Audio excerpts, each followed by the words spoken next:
sure you've come across Patrick over your years as a player and a broadcaster. What are your thoughts on him getting his stature out here? Well deserved. He's a legend in the game of basketball, and obviously did a lot for this franchise. Before the season with my family, we watched the Hulu doc, and he was featured prominently in that. But he's had such an impact on the game and every franchise that he's been with, especially the Lakers. So I'm very happy for him. Well deserved. Housekeeping, Rui and Cam, over their status, or what have been able to do in practice today? Yeah, Rui did not practice today, but he's making a lot of progress. So we're hoping to have him at some point this week. I'm not sure what's he going to be listed at? Rui? Yeah, questionable. He'll be questionable for tomorrow. Cam was able to practice today. We did not do anything live. It was just live versus coaches. But he was able to do everything today. Yeah, that's it. You play those games? What? You play those games? No. I've got to preserve my health. Okay. I got to preserve my health. JJ, you talked about guys are frustrated when Redick doesn't shoot, because it's for the better of the team. He can make shots. What did that do for Redick's confidence? I don't think any of us have to tell him to shoot the ball. He's unflappable in that. He has a real high level of confidence in his shooting and scoring ability, and in some ways he's like a goldfish. He really is. He's able to just kind of move on. He could be 1 for 8, and he has confidence that the next shot's going in, which every great shooter does. And we have that same level of confidence in him as well. But for AD, Bron, our guys, they all trust him. Certainly as a coaching staff, we trust him as well as a shooter. There were moments when he was aired on Spectrum. In the first practice, he's come off of action. You told him, when you come off of action, you're the quick to score. Something similar, I think, in Phoenix. Yep, in Phoenix. Where did that come from for you, and why is it so important for him to know that? Even saying you don't need to tell him, but why is it so important to have that dialogue with him, especially as a rookie? Well, when people think of guys that can shoot the basketball, particularly guys that can shoot the basketball on the move, they only think of the shot. The reality is the threat of the shot causes the defense to overreact, and that's sort of the next evolution as a shooter. A guy like Duncan Robinson, who on a team with Bam and Jimmy Butler can draw 2 defenders. It's the overreaction to the threat of the shot. That's like the next step. So if you're constantly in go mode, you can create overreactions even when maybe there's not a good shot there, and then you make a rebound out of that. What do you remember about draft night when it became apparent that was going to fall to you guys? Not yours. Yeah. Jesus, man. That was a long time ago. What do I remember about it? Yeah, it's just how it was playing out, where he's on your board and available to be. Yeah, you're watching the picks, and some of the picks that were in our range on our board, right? The guys that were listed on our board in our range went earlier, which I think in some ways made decisions easier, and then it became an issue of like, all right, well, there's 2 or 3 guys there. We're all confident that it's going to be this guy, and then Dalton just remained unpicked, unselected. So when when Philly took McCain, it was like, all right, we're taking Dalton. We're obviously very excited, and for us, we certainly want to continue to develop our young guys and place an emphasis on that. But getting a guy with the 17th pick that can play right away with our group is huge. How big of a day was today for Koloko? I think there was talk that he hadn't had this wasn't a full contact practice, but just an install day with everybody. It was important. I know our coaching staff, Malik, is with him on a daily basis when he's with us. So he's coaching him up. He's showing him film. We're all doing that. even doing some of the defensive breakdown stuff today, I think was really big because we went over different coverages which require different calls, and you need to be able to communicate in real time what the coverages are. So it was super helpful for him. After the last road trip, you guys made a pretty big move in moving D'Lo to the bench. How is now that we have some sample? It's not a big one, but some. How has he handled it? What have you liked about him with the second unit? He's handled it great. I think the challenge is always going to be for us as coaches to try to make sure that he gets to be D'Lo, and that's not an overnight process. That's a longer process.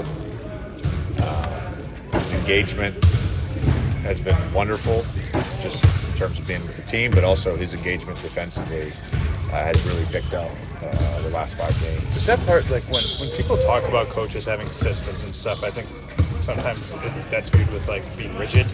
Is that something with like a guy like D'Lo, for instance? Like, you know, you want to move the ball, you want to do extra, but like D'Lo's a great pick and roll player. So is it like trying to be flexible and finding the right places for that within sort of your framework?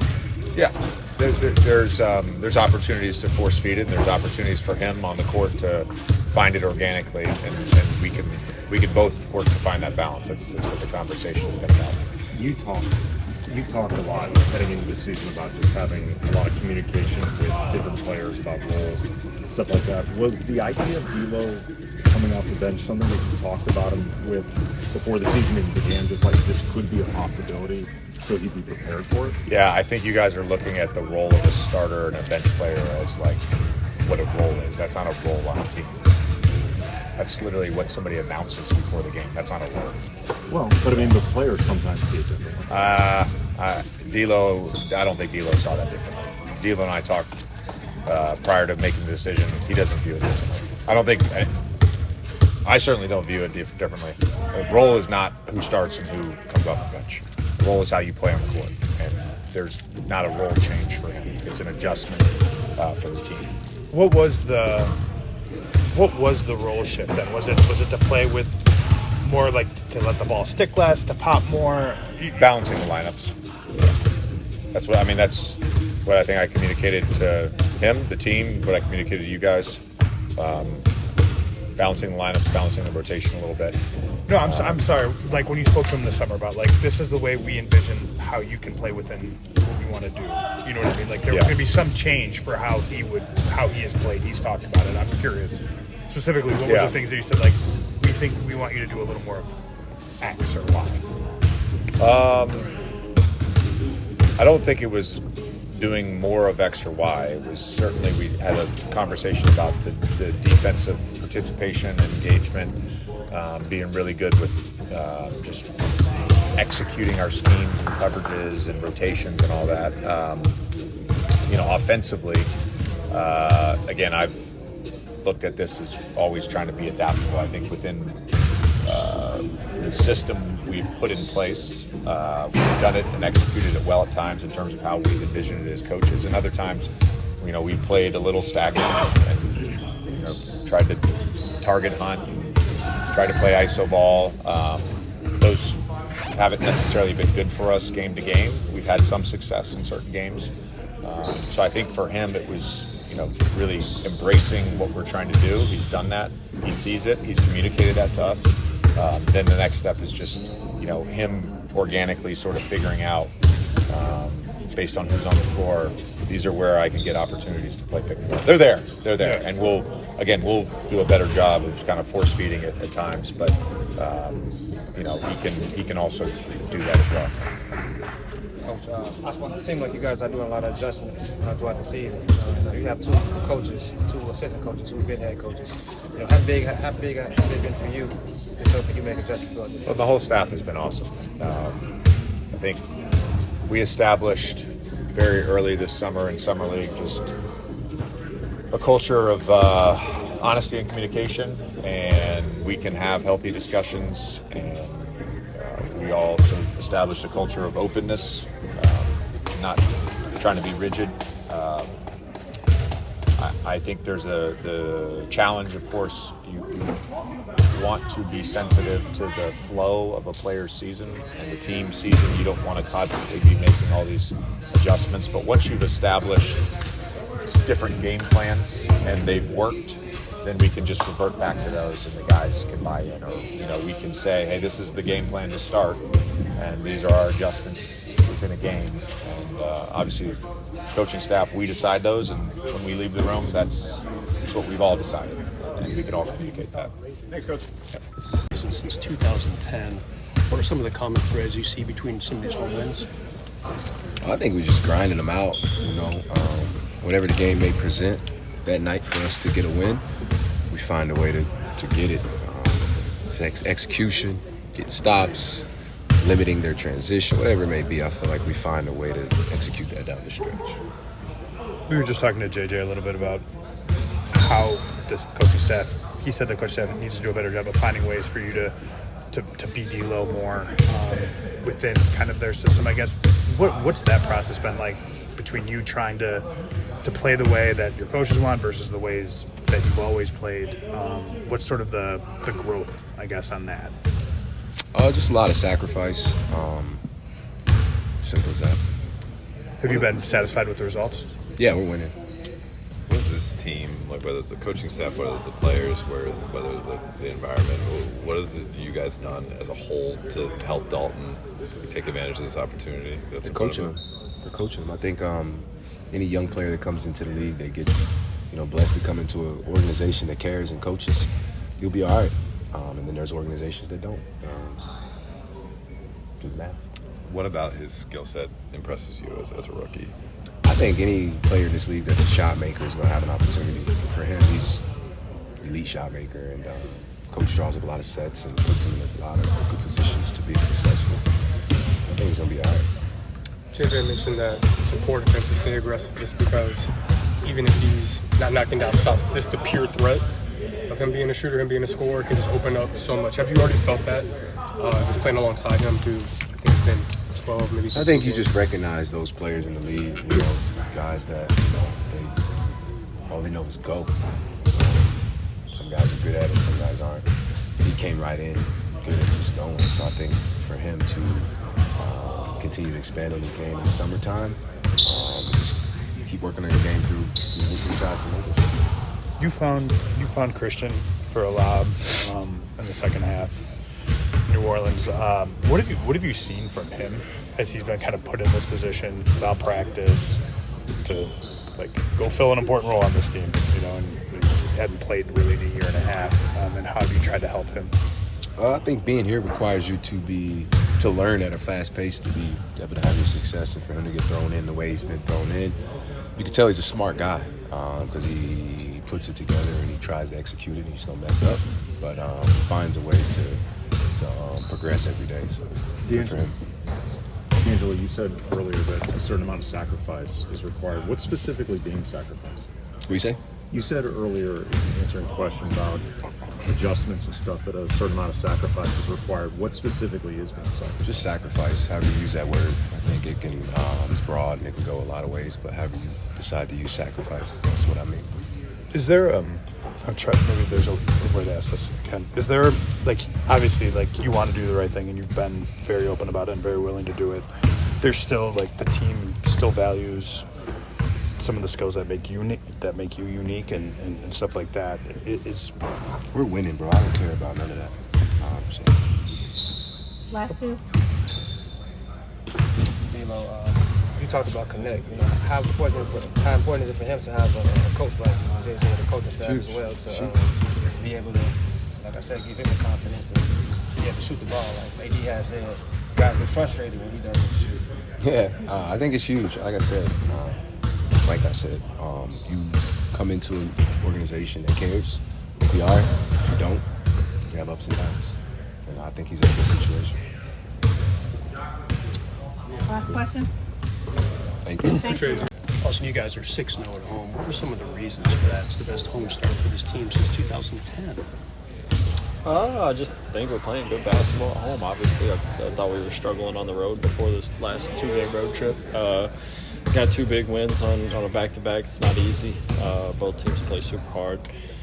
So getting those 2 wins was really nice. And then, like I said, at home, I just felt like we played good basketball. And obviously, playing in LA in front of our fans is special. You mentioned that road trip. You guys went 1-4 on. What's impressed you the most about the response to win 5 straight since then? Yeah, I think it just shows the process orientation we have. Nobody panicked throughout that whole thing. We just didn't play good basketball. We didn't make shots. We didn't guard. The transition was trash, and nobody throughout that whole time was freaked out and really, really concerned if we could fix those things. We just went to the drawing board, showed it, and got better at it, and continue to try to get better. Dalton said that your guys' relationship dates back to when he was in college. Like, what do you remember about how that started, and what was it like back then? Like, you texting him after games or highlights you saw, like kind of. Yeah, I just randomly one day seen him going crazy, doing what he did in college, and obviously I was very impressed. The way he scores the ball, the way he willed, his Tennessee team to a lot of wins was special, and I'd like to, show my respects when I, really like, guys that have a lot of talent. He's one of those guys. So would text him, after games that I seen, and congratulate him on, the accolades that he was, putting up. That's really good. And after that kind of history, what was it like for you on draft night to find out that the Lakers were able to go? Yeah, it was crazy. I was, I don't know if I'd say I was watching, but I was like somewhat paying attention. And I kept not seeing his name pop up on the board, and I was like, what's going on? And then kept getting the 13, 14, 15, and I was like, as soon as, it got to us at, what was it, 17, I was like, in my brain, it was a no-brainer. I don't know what the process upstairs was, but I know I would have, if I was a betting man, which I can't bet, but if I was, that would have been my pick. And I texted him that night, congratulated him, and ever since then, we've been shooting after practice together, just creating a relationship. He's a good kid. AD after the game in New Orleans kind of said it was like when Dame Lillard came in the league, and he was talking about in terms of experience, and that that he'd played so much college basketball, Dalton, that you've seen a bunch of different coverages, you've seen a bunch of ways that teams have tried to stop him, and he already kind of has game plans for that. You played a lot of college basketball when you entered the league. Did you find that to be a big advantage for yourself as you got started early? That your experience was maybe an asset when maybe teams in draft rooms would look at it and call you old or something? Yeah, I think that's all that's a fact. I think if you're a team that's trying to win now, and you're not drafting off expectation, potential, taking a guy that's been in college for 3 to 4 years, that, like you've said, has shown he can be the guy on a team, but also be a role player as well. And I feel like that's kind of what Dalton's done in his career. Like it's a special journey for him, and like you said, he's seen every coverage that you could possibly throw at him. And the other thing about him is mentally, he's a goer. He wants to be challenged. Every time a coach comes at him with something, he fights that. And he wants to be better defensively. There's been times this year where he'll run to the best matchup and be like, I'm guarding him. I'm like, cool. So, but yeah, no, he's just ultra competitive, and when you challenge him to do something, he goes and does it. And you can tell by the way he scores the ball, his feel around the rim, athleticism. There's not just one way he can score. It's not just a three. He can get downhill. He can score around the basket, get offensive rebounds. So he's going to be very big for us this year. You talked a bit about that relationship you had with Dalton before he was drafted. Can you see a bit of yourself in him, just guys who weren't heavily recruited out of high school, had to prove yourself at larger universities, stuff like that? Yeah, I think there's a lot of similarities. I wish I was as athletic as him. But no, I think the stories are similar. I think he went JUCO and then was at another college for 2 or 3 years and then transferred. So it's like, it's all the same stuff that I went through. Of I think a lot of people didn't think that we were good enough. I think just a lot of these recruits at colleges didn't think we were in my personal experience, I was athletic enough to play at that level, and then levels beyond that, and then I don't know what it was with him, but it had to be something because when I watch a game and I see him play, like it's like, oh, that's a pro. Like I could tell the first time I watched him. So I don't know what the problem was, but yeah, I think there's a lot of similarities. Last two. There's been a lot of late game situations where the ball's been in your hands. Can you just speak about the trust that your teammates and coaches have in you, and specifically LeBron in those situations? Yeah, I think that it's just trying to do the right thing every possession. Regardless if it's score the ball, make a play for someone else. We've had a very good or very efficient late game so far this year in getting it into our actions, and regardless of who scores, we're running our stuff really well. So it's not just about me; it's about us creating everything for each other, and we're going to continue to grow in that aspect. And regardless of who it is, we have a lot of confidence with what we got going on. Last question? No last questions. Thank you. Thanks, Austin.